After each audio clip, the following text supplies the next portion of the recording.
Découvrez comment créer un squelette pour un jeu type platformer que nous animerons en vue de l'utiliser avec Unity.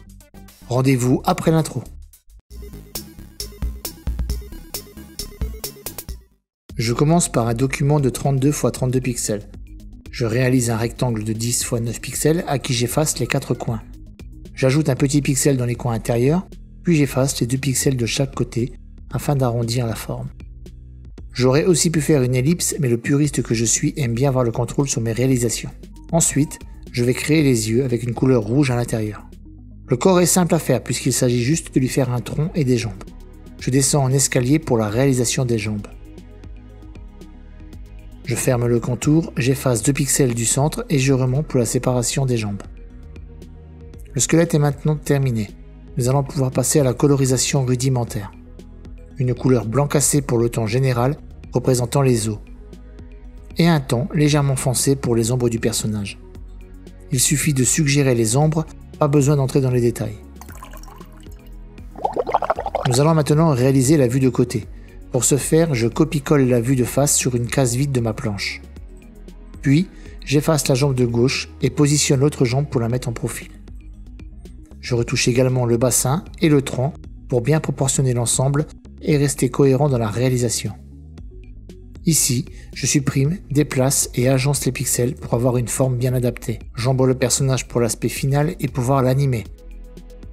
J'en profite pour rechanger les couleurs qui ne me convenaient pas. Une fois terminé, je vais pouvoir procéder à l'animation du squelette. Je crée une frame via le raccourci clavier Alt plus N qui permet de dupliquer la première frame. Puis, je sélectionne et déplace la tête vers le bas de 1 pixel. Je copie la frame 2 et je pose la tête sur les pieds du squelette pour voir si l'animation sera assez fluide. Je duplique la frame 3 avec le raccourci Alt plus N et cette fois-ci je viens déposer la tête complètement au sol. J'efface le surplus de pixels pour ne conserver que la tête. Je teste l'animation et je me rends vite compte qu'il y a trop de frames ici. Mon animation ne me plaît pas. La solution serait de faire remonter le personnage en image 4 sans arriver jusqu'à la position debout. Je repasse sur la 3e image clé, je supprime tout sauf la tête que je dépose sur le sol. Pour finir, je copie la première image clé et je la colle sur la dernière frame. Je prends la tête et je la descends de 1 pixel. Je lance l'animation et clairement le résultat est bien meilleur. En basant sur l'animation de la vue de face, je vais maintenant réaliser l'animation en vue de côté.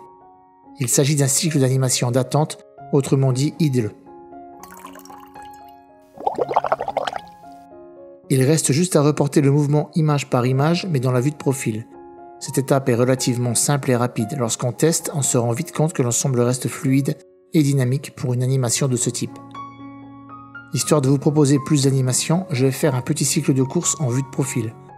Si vous souhaitez aller plus loin, vous pourrez toujours terminer les autres vues et me dire en commentaire comment vous avez trouvé cette vidéo.